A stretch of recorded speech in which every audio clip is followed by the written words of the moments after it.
are still pursuing on the Shen and just send this Aatrox towards SZY. That does seem like the proposition here. That seems like what's happening for J Team. Aatrox in the top lane, not nearly as common as it used to be back in Season 1 of the WRLA, but definitely something to think about. It can be countered here by FPX if they pick an early game champion. There are a bunch of ones available. There's a Camille, Renekton, of course, is still up. If they want to go the Jax route like they did earlier, they could go the Jax, but I don't think that may be the play here. Fiora as well is still up. A lot of very decent options into this Aatrox, but looking at the bans, taking out the Zoe there for Soldier, taking out the Ashe for Kong, taking out the Ezreal as well. Man, Ezreal Nautilus is one of those lanes that you really have to be scared of when you play against FPX.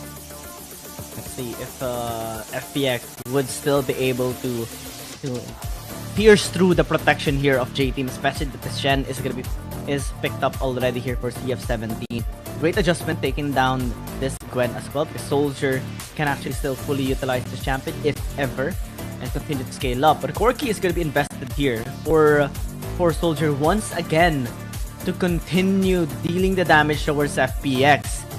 But FPX getting the severe would be an interesting take, especially if they invest on the movement speed to buff up the horsey. JT oh yeah, needs to have more protection here if ever, because this Hecarim is just gonna rage onto them. The move speed, more move speed. What has more move speed? Sivir for Kong. That's going to be a very dangerous spot in there. Sivir plus Nautilus, that's something that can be abused by FPX early on, but I mean, they are still going for the protection composition here with the Shen, with the Braum. This time not a Saya, but a Lucian, as well as a Corki coming out for J Team. So this is still going to be a very defensive composition, and now it just comes down to the early game. Is FPX going to try to abuse the early game weaknesses of this really hard scaling composition, especially before the Shen gets his stand united? I mean, this is a great investment by J Team. Great adjustment still, especially after X1 lost his Xayah. Still can be set out with a great platform, especially with the protection here of the Braum and the Shen. The Soldier will be continuing to set his dominance against the Vladimir of KFL. We have seen that in game number 1, but everything is on the line this time around for FPX. Let's see if this is going to be pushed through by FPX to have a better scoreline here in this tournament, or J Team will be allowed to continue participating for the playoffs if they get this win as well. Yeah, because J Team, if they lose this match, they are going to be in that elimination zone. I think it is going to be Woohoo Gaming, I think, that gets bumped up. Yeah, that's going to be Woohoo Gaming who gets bumped up if J Team falls here. So it is kind of their do or die situation here. But FPX, they definitely want as many wins as they can. They want to tie up Edward Gaming in the number of wins. And man, Soldier on the Corki last game, 32% damage. Now he is having a little bit of difficulty against KFL, but that's completely fine for the early game because it is a Vladimir. Oh yeah, I mean, early game, this is just gonna be a passive lane here for Sky, at the very least. Bottom lane, though, can be a different story. DY not hit by the dredge line, unfortunately for Chow, but might be much better here for him as well. Ska is just able to land the ricochet damage there onto X1 and DY, poking them out, but has to be very careful, of course, on the burst of this Lucian. Yeah, because that's one of the things that you can do as a Sivir, is you can poke through the wave by throwing your ricochet through it, but on the other side, X1 can just, lay down actual damage on you, especially if you don't hit the boomerang blade. You'll be behind in the trade there. So that being said, man, this is looking like a little bit more of a peaceful early game at the very least for the first minute and a half. I do expect that to change once the spells have been taken here by both junglers. So, yep, you could already see it. Level 4, Shingdao 7 looking for an invade, maybe back here out the SZY. Just trying to irritate CF17 a little bit, draw SZY to him. With the help of Dawn, he can just kind of bully this enemy jungler a little bit. A-Team looking to maybe re-enter here towards Shingdao 7. The flash gonna be invested to take the kill down. That's first blood by J-Team. Looking to continue onto the fight. Sky is still gonna be here with the blood pool as well, trying to deal damage here with Dawn 128 flashing in as well. Getting the trade here 1-for-1 at the very least. Soldier still pre-hitting, SZY still surviving, and Dawn gonna be initiated again, getting the kill. Another Darkened Blade, securing a triple kill here for J-Team. 3-1 start is a disaster again for FPX. A 3-1 start. Let's take a look at that again, because FPX, that was a little bit iffy for them. That was a beautiful, beautiful taunt immediately. Heck rip out of the fight. And they fought for so long here. They lasted so long. But ultimately, Dawn was just not tanky enough to resist it. And Soldier got that last hit, and then he got this other one out the sky. I felt, man, this Corki just got the most massive lead that he could ever ask for, and that just translates into this gank in the bottom lane. Now they're not done. Chow gonna be pinned down once more. And Soldier's here as well just to help out. J-Team getting the early game. They're the ones being aggressive this time around. Yeah, it feels like a switch up of roles. It is now J-Team who are looking for every single early game advantage, early game kill that they could get, and FPX, they're the ones left holding the bag. Like, where the heck did we go wrong? Already an almost 2,000 goal lead here on the favor of J-Team, while FPX are really not able to respond much to it at the moment, even with the headway. Sky as well having such a hard time here in the mid lane, especially with Soldier being fed by so much. Yeah, the kills, the participation, the damage, the items being picked up, and now Sky has to really be protected this time around, but they're going to be going towards Xiao. Still is able to disengage, especially that he does have a shield. Should be fine. But J-Team is continuing on the aggression now. Yep, it is the continuation of the aggression, and I feel like, you know, J-Team is saying, you know, how does it feel to be on the other side of the coin? And the shoe is on the other foot now. It is us in the driver's seat. We are the early game team, and not you. And that just came from that misstep in that first scuffle, where it was the Hagrim who got caught first, and then everything fell apart. It was a 2 versus 3, and even though they got 1 kill, that was not enough. That was not enough. And with that Corki being 2-0 or 2-0-2, Manamune already completed, this is going to be a very dangerous Corki. Especially when we reach like 10 minutes, 12 minutes, J-Team's composition will scale even more. Especially that they do have an Aatrox. Dawn with 8 is struggling, but this time Soldier going to be in a bad spot. Still is able to be protected here by DY. Sky trying to get in a great position. SZY is going to be joining them at X1, throwing in the culling. They have to disengage. That's ult coming through from the Hecarim, but still unable to deal damage. Gets picked up instead, and SZY actually flashing in. They are going to be transferring their will towards this Rift Herald and will be taking it for J-Team. And nobody died in the process too. DY was close to dying, but still is able to survive. Now this tower should fall down. Yep, that tower is going to be gone. Double objective start for J-Team. They didn't even lose DY. It was 1 HP. Let's take a look at that again, because it looked like FPX had the drop on them, but it was just a split fight. Dawn was on the top side. Shingdao 7, he's not a very tanky horse, not yet. So going into like 4 people, even with the onslaught of shadows, is basically a death sentence for yourself. So very unfortunate that was how that shook out. They didn't focus the Rift Herald first, because they could have done that and then went for the fight and then turned, but they chose to turn, but in 2 different directions. Maybe a case of miscommunication there for FPX. And now this is going to be such a tough spot for them. Look at DY just being very, very comfortable going against 3 members of FPX with no one there to actually go with the stand behind me. TF17 still though. So that might be just some respect by FPX on the follow-up. 5,000 or 4,300 gold lead rather here by J-Team is just a magnificent start coming in from them. Now Soldier though is gonna be initiated once more. Stand United gonna be used again, and the protection is like VIP suddenly gets threatened and the bodyguards are just there to protect him. Yeah, and they even get DY out of there because he Valkyries out, and then the stand behind me gets DY out. So it's like you have the bodyguard for the front and the bodyguard for the back, but Sky FL gets aggressed there. This time DY though being aggressed once more. Low HP, but still very fine.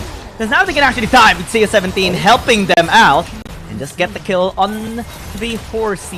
And this tower should fall down as well. J-Team accelerating this game even more. And FPX might be trying to answer back here into the top lane. SDY can be initiated. Chao having the depth chart to knock him up in CC chain. Protection though is just gonna be there. And it's never enough. FPX tried their best, but it's not enough to take down this Aatrox. That is just the most unfortunate thing because FPX, they are investing so much into these attempted picks, into these dives, just for J-Team to either rebut them and give them nothing, or for J-Team to get the upper hand and actually get the kills. And it's just so frustrating, I would think, on the side of FPX, because this is not how this composition was supposed to go. With the Hecarim, they're supposed to be the ones who have priority. They're supposed to be the ones who are getting those better ganks. But I feel like, you know, Qingdao7 just did not have his priorities straight as a Hecarim. He, after he got killed in the top lane, he just really did not do all too much. 4 members to SCY. Let's see if he's gonna be able to survive this time around, because he has the damage, has the bumps as well. The lifesteal and the shield protect the president, and this time the president is gonna be attacking as well. And FPX calls the Mayday and just walks away as well. Unfortunate and unsuccessful on that attempt. 4 versus 1. Oh. 4 versus 1, and at the end of the fight, he barely lost any HP because of the lives. Look at how much life he's gaining back. Full health bar once again. And then just FPX running for the hills because they cannot fight after that. That 7,000 gold lead at 9 minutes. Things are falling apart brick by brick here for FPX. J-Team having such control in this game right now. FPX becoming desperate minute by minute, seeing more pressure and losing more as well in the process as they try to get something towards J-Team. This protect composition is starting to get in the nerves here of FPX as well. Chao getting initiated, getting stunned, getting knocked up, and gonna get taken down. Forced to flash away, but still is gonna be picked off by Soldier. Just such an unfortunate event here for FPX. And that's just kind of the theme for this game, is unfortunate events for FPX unfolding every single time. Now Qingdao7, he's trying to look for a steal, but he gets spotted out, and this might even be his death here. They're just gonna be chasing him down. Qing7 untouched by the missile barrage, so gonna be fine. Not really. Dragon secured here by J-Team. Soul Point already with 8,000 gold lead. It's not really a good spot for FPX at all. Yeah, you could say that again. I feel like that's the understatement of the day here. This is not the best spot for FPX to be in. But man, did J-Team learn from that first game? I gotta commend them, because when they you know, figured out what FPX was doing and how they could counter it, that has just been their formula. And FPX have not really evolved. They haven't really changed at all to fit or to counter the game plan that J-Team has. And it's as if J-Team planted the Hecarim to be picked up here by FPX. It's down. Dawn is just gonna die. Nothing that he can do in that spot as well. And just going back towards the Hecarim pick, you don't see any ways that Qingdao7 can actually impact twice, especially this time around with so many deaths under his name, with J-Team just denying all of his engages as well, and just getting the kills towards Sim when he engages. It's a sad proposition here for FPX this time, and J-Team continues to scale. They have the champions to work in the late game, and FPX Not much really, except for Sky. Yeah, it is just Sky who's the shining beacon here, but even he is underpowered, underleveled. He's a level behind CF17 right now. The jungler, you're supposed to be the mid laner. So yeah, Jingao7 is even getting denied farm left and right because of the confidence CF17 has to go into their jungle. There is no consequences for overextending here for J-Team, and they're, speaking of overextending, they're just gonna go for the 12-minute Baron. They will try to take this down. Jingao7 is in the vicinity, trying to look for an angle that he can actually turn, but J-Team is the one that turns and goes straight to the member seal of FPX. Bottom is being pushed here by Sky. Maybe can actually do something about this to Scavenge as the team of FPX is looking to stall, preventing them, poking them. Kong is going to be here as well. Jingao7 going to be spotted out by FDY, but J-Team turns once again, gets a kill onto the Severe, and now Dawn 128 is going to be next alongside with Jingao7 as the Baron is being secured by J-Team and untouched as well. Secured by this team. FPX getting something though in the bottom lane might be a great indication for Sky after being injected with so much gold. Gets a second tower as well. Yeah, man. The second tower, sure. A lot of gold, sure, but is that going to be enough to burst down a priority target like X1, a soldier? So I highly doubt it, especially with how protected they are. So FPX really just has to concede a lot of these objectives, these towers, because they're simply not they're not strong enough to do anything about it, unless they, you know, they get a miracle cat or they prey on the weakness. But here, Rachel Fisher, J-Team looking to resist. Oh, the damage is just too much from J-Team. What was that coming from the Corki? Dude, and FPX has no reason to stay at all. They have to give this tower away, and J-Team is just gonna be happily taking it. that is just insanity here for J-Team. They're dotting every I, crossing every T here.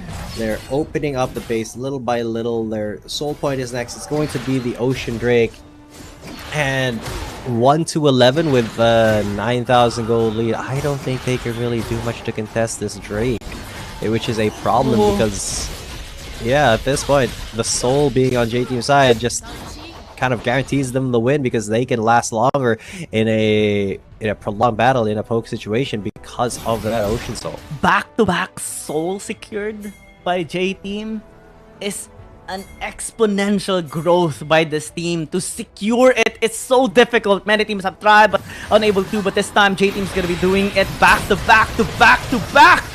And FPX has to back as well. They cannot contest J-Team at all in any of these fights. Give it away, give this objective away, and let J-Team just take it. Yeah, unfortunate, but that is something that is not up to FPX. Even if Jingao7 wanted to be the hero, it is too little too late. There is the Ocean Soul will be picked up here for J-Team, and even though FPX are trying to get a little bit of macro going, get a tower or two, it simply is not enough to show up that difference in stats and in gold. Look at, you know, 6,500 gold, sure, but they have Dragon Soul right now, so that is a lot more gold on the table that is not being accounted for just in terms of raw stats. Shot trying to engage. Yeah, not really, but look at the damage by Soldier. Oh my dear lord! Just deals nuclear damage at this point. Those missiles are not the missiles we see on the lore this time. It is just tar bombs at this point. And J-Team looking to get this tower as well into the bottom lane. They have the waves crashing it there as well.